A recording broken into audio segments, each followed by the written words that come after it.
if you want greater impact, if you want to increase your sales or improve your profitability, you gotta have more influence. Your influence is determined by how abundantly you place other people's interests first.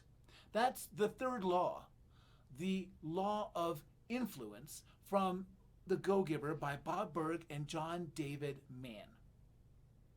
If you're a small business owner, an entrepreneur, a salesperson, or a leader, you're going to need more influence. So what is influence?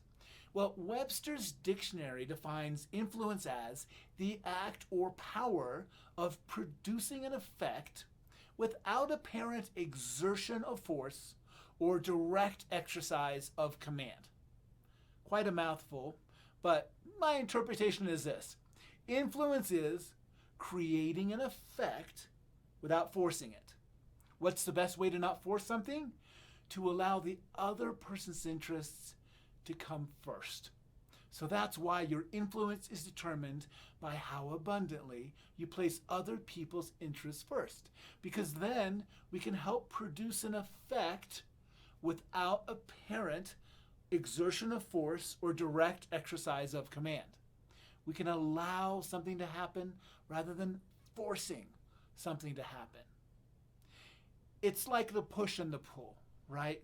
It's really hard to push a string across a table, but you can certainly pull a string across the table.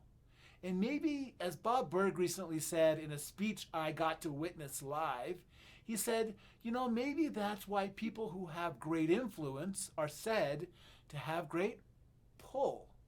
It makes a lot of sense.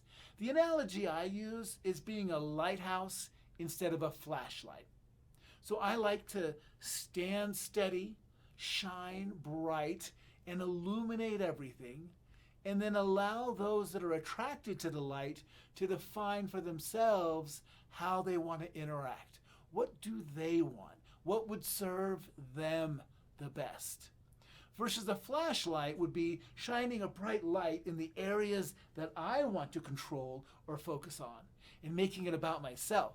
So that's a flashlight versus a lighthouse. So I like to be a lighthouse and attract and pull people to me when it makes sense for them, and only when it makes sense for them.